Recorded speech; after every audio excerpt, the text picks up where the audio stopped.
Voltamos para o segundo bloco do programa Polêmica. Para você que ligou a TV agora, estamos com a professora da UF, Arlete Sendra. E lembrando a você que essa entrevista e as demais, basta acessar youtube.com/programa Polêmica. Lá você pode enviar dicas, críticas, elogios ao programa e também indicação de entrevistados. Professora Arlete, a gente deixou no bloco passado aquele questionamento que quando o Estado, o ente federativo, não consegue dar o mínimo necessário para as pessoas que precisam, acaba abrindo um pouco o leque do privado. Então há interferência na saúde, na cesta básica, na condição econômica. Como é que a senhora vê essa situação de um Estado que nem sempre consegue ser o provedor do mínimo?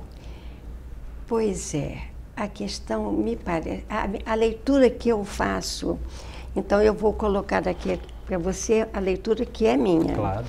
É a seguinte, eu penso que o Estado fomenta essas situações, entende? Eu acho que há uma inescrupulosidade em determinados comportamentos políticos e eles são fomentados para que lá na frente eu possa barganhar. A palavra é barganha mesmo, há uma necessidade de deixar uma cota à parte da população nessa miséria homeopática. Porque eu posso comprar, eu posso negociar, vou usar um termo mais eufêmico, eu posso negociar com aquele que necessita em cima de uma promessa que nunca é cumprida e que eu deixo sempre o outro em estado de dependência. Me parece que este é o grande erro em todos os níveis, no nível municipal, estadual e nacional. Não tem como, há sempre que ter alguém que necessite da ajuda do governo, de uma doação do governo, de uma assistência especial, protetora. Quando, na verdade, se nós trabalharmos em termos de Brasil, a nossa extensão territorial, as nossas possibilidades, evidentemente que não há necessidade da pobreza com a qual nós nos defrontamos. Não é? A gente pode apanhar um fragmentozinho, que Campos é um fragmento, e pegar este fragmento e dizer assim, isto aqui é o Brasil. O que a gente vê em Campos, a gente está vendo no Brasil inteiro. E nós não temos o que seria absolutamente necessário. O que é absolutamente necessário? Uma liderança consciente e consequente, que não esteja voltada para o poder, mas esteja voltada, na verdade, para um esclarecimento, para uma leitura do social. Não é? Então, de que maneira os governos mantêm isto? Com péssima educação. A educação é péssima. A condição de saúde do povo é absolutamente lamentável. O que se vê nos hospitais é lamentável. Transporte, tudo. Nada funciona. As coisas foram, na verdade, apodrecendo. Elas apodreceram antes de amadurecer. E eu me pergunto, aí eu já volto para você, pergunta agora quem faz sou eu. Há solução? Você vê, na verdade, alguma luz no final do túnel? Ou a luz do final do túnel é o trem que vem para atropelar? Ele já está em cima e você não tem como se salvar. Eu não vejo muita possibilidade enquanto nós não mudarmos essa consciência política que temos, ou a inconsciência política que temos. Agora, a educação seria o grande passo, entende? Então, para ser dado. Aproveitando, então, para falar um pouquinho da educação municipal, né? O IDEB, nós estamos aí em 92 municípios do estado do Rio de Janeiro, em penúltimo lugar. Tenho conversado com várias professoras da rede, agora parece que será novamente implantado a aprovação automática para primeiro e segundo ano. Quais são os efeitos, os malefícios disso para uma geração inteira daqui a 10, 15, 20 anos? Olha, eu já tive a oportunidade de trabalhar com professores da rede municipal, da rede estadual, já dei cursos para esses professores, inclusive há 2 anos dei um curso para professores municipais, um curso, na verdade, que houve uma série de problemas muito sérios com a Secretaria de Educação, com a falta de seriedade da Secretaria de Educação há 2 anos. Então, não estou me referindo ao secretário atual de maneira nenhuma. Tive problemas sérios, entende? E bem sem ética. Mas eu estou falando nisso para falar com você o seguinte. O potencial dos nossos professores, ele é fantástico. O desejo do professor de ser atuante no meio, entende? De construir, de fazer pensar. Não sei se a gente constrói uma consciência, mas de fazer de seus alunos seres pensantes é louvável.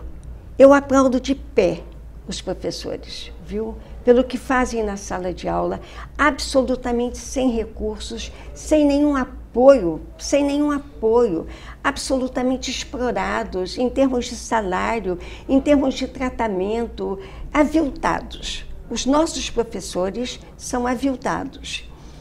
E partiria por aí. Então, como é que você tem um resultado desse? Como é que você tem um resultado desse numa cidade como Campos, uma cidade de pessoas tão pensantes, uma sociedade pensante? O que há de valores em Campos é assim, é fantástico. Eu fico vendo os meus colegas, os meus conhecidos, os meus amigos, as pessoas que escrevem e que não escrevem, mas os multiplicadores de ideias, a televisão, a televisão, os questionamentos que nos são apresentados pelas redes sociais e Campos nesse descalabro. Mas o que está havendo com Campos que todo mundo está vendo? Virou um celeiro de poder ninguém faz nada. De construção social, de repente? Eu acho que é uma coisa tão... Mas aí eu pergunto, celeiro de que poder? Qual o poder que eu tenho? Individual, de repente, de vários gestores, não sei. Mas o poder individual... Partindo daquela ideia que a senhora colocou, da manutenção, de repente, de uma cota parte da sociedade para que aquilo ali seja sustentado ad eterno, de repente. Mas eu acho que as pessoas se aviltam... Aí eu volto ao adjetivo, se aviltam tanto, né? E será que isso vale? Esse momento é tão efêmero, né? E a minha responsabilidade diante do social, qual é? Então, essa falta de visão política é que está mantendo o poder. Mas eu estou conversando com uma pessoa já sem esperança? Não, porque eu acredito ainda na educação. Eu acredito que esse momento, o momento é efêmero. E na boa política, a senhora acredita na boa política ainda? Eu acredito que esse momento é efêmero. Acredito que é deste momento que nascem as flores dos lótus, né? Há de nascer uma flor daí, né? E esse seria, na verdade, ela nascida através da proposta de uma educação. Não necessariamente séria. uma rosa, né? Pode ser até uma rosa, né? Porque ela precisa dos espinhos para se defender. Eu gosto da imagem da rosa. Professora Arlete, a senhora tocou na rede social. Rede social, a gente trabalha com aluno e eu sinto hoje que o aluno um pouco, vamos ser respeitosos, mas um pouco preguiçosos. Texto com mais de 10 linhas, com mais de 12 linhas, esse imediatismo já não lê o restante. Se a resposta estiver na 14ª linha, ele nunca vai saber. Esse imediatismo online, da informação muito rápida, está fazendo com que a gente perca um pouco a profundidade da leitura, quando ela às vezes é muito importante, até para você poder separar o joio do trigo da internet? Então, eu adorei esse estar fazendo, né? Bem gerúndio, né? Porque o gerúndio indicando, na verdade, alguma coisa que vai acontecendo, né? E essa questão da leitura é muito séria. Mas eu acho que é preciso que a gente pense também no seguinte, por que essa preguiça para ler? Né? O que a gente tem que... Qual é o texto que, na verdade, vai seduzir o aluno? Quais são os elementos que faltam ao aluno para que ele tenha o interesse pela leitura daquele texto, né? E eu penso que há esse cansaço, porque também o texto talvez não seja tão sedutor, né? Quando você oferece alguma coisa bastante sedutora, né? Você vê como as crianças se envolvem, se mobilizam, né? Então, está faltando buscar uma forma diferente, né? Eu acho que essa sala de aula engessada, É muito redutora. Eu tive uma experiência que gostaria de compartilhar com a senhora.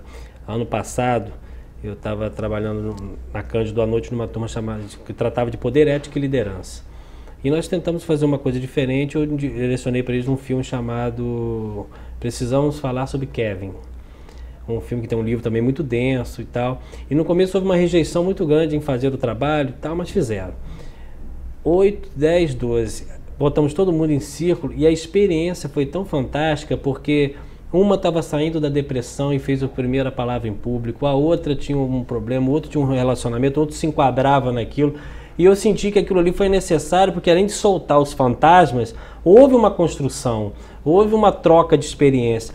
De repente não é isso que a senhora está tentando colocar, de repente se a sala for mais atraente, se ela for mais dinâmica, se a gente buscar outras alternativas sem privar o aluno do conteúdo mínimo, de repente será que a gente consegue trazer esse prazer novamente? Ah, sem dúvida. A primeira leitura cinética ela é super importante, né? Então, o cinema, ele não tem apenas esse viés de divertimento, ele é um divertimento. Ele é um momento de lazer, etc. Mas ele implicitamente ele traz questões muito sérias e muito importantes. A sala de aula, ela precisa, num determinado momento, trazer exatamente esses conteúdos que são apresentados. Então, há momento para isso. Mas há que haver também uma possibilidade de driblar um pouco essas exigências, fazendo ainda a leitura do mundo, que eu acho que falta muito. A gente fica muito centrado naquele livro didático que geralmente tem 2 anos, tem 3 anos, que realmente não dá ao aluno o interesse que ele precisa ter. É preciso, aí entra novamente o professor, que o professor seja um artista, né? E que tenha o dom da palavra, tenha o dom, sei lá, alguns outros dons, para que ele possa motivar uma sala de aula em alunos, por exemplo, de 14 anos, 15 anos, a vida, na verdade, fluindo, né? Por todo o corpo, né? E ele ali, de uma certa forma, tendo que cumprir determinados rituais que ferem um pouco o momento que ele está vivendo. Eu já sou de uma geração um pouco passada, né? Mas eu sempre tive, não sei nem se fui educado completamente para isso, mas eu sempre tive a figura do professor como uma figura de sequência da minha casa, representando realmente como autoridade mesmo. E sempre tive um respeito muito grande e evitei até embates, às vezes, mesmo achando que poderia estar correto ou não em determinadas gerações, em idades da minha vida, mas eu optei sempre por não bater de frente. Eu acho que a palavra final era sempre ali da professora ou do professor. Mas hoje a gente vê um confronto muito forte. O professor é sempre colocado em xeque com relação à sua liderança, ao seu conhecimento. Parece que muitos alunos vão para a sala muito mais para combater o professor do que discutir ideias. Esse material humano que vem de casa para a escola, está melhor ou está pior? Pois é. Falta hierarquia em casa. Então, se em nossas casas nós não estabelecemos uma determinada hierarquia, eu tenho a experiência da vida, e experiência da vida não significa passado, que quando uma pessoa diz assim, olha, eu trabalhei no banco, eu sou uma pessoa extremamente experiente, eu trabalhei 25 anos, por hipótese, como o quê? Balconista. Como balconista. Não tem experiência nenhuma.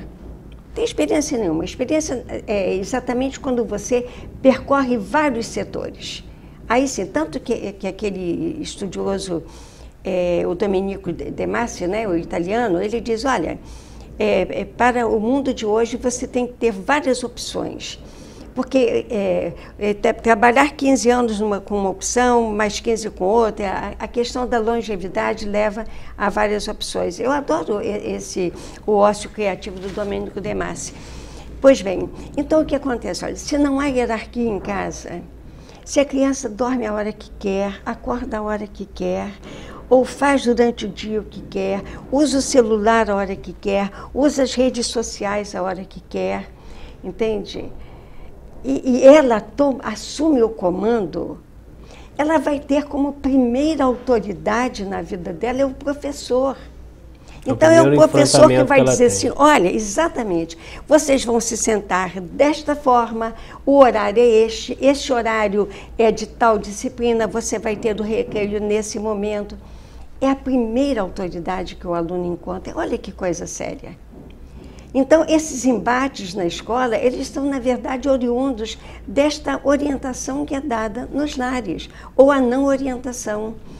Uma certa permissividade compensatória pela ausência dos pais. Então, olha, é um mundo tão complexo, né? O pai precisa dar ao filho as necessidades exigidas pelo desenvolvimento técnico, científico, pelas questões sociais. Para fazer isso, ele não pode estar em casa. Ele está tão pouco com o filho que ele tem que compensar. Né? Ele não pode a todo momento dizer não, porque ele já passou o dia inteiro no não, na ausência. Então, isso tudo é tão complexo, né? Há que existir uma saída, mas me parece que a autoridade e a hierarquia são imprescindíveis na formação de um caráter consciente e consequente de uma criança. É uma questão ética. Nós temos que ser éticos com a vida. Com a vida. É preciso que haja essa ética. Não estamos aqui por acaso. Não somos transeuntes ocasionais. Temos que marcar a nossa presença através daquilo que deixamos. Essa herança social e ética que deixamos e consequente. Isso Perfeito. Nossos alunos não estão podendo receber. Eu não estou culpando os pais, entende? Uma meia-culpa, né? Acho que há necessidade de uma participação maior, um menos ter para mais ser. Perfeito. Nós estamos aqui com a professora do ENF, Arlete Sendra. Vamos ao intervalo e já voltamos.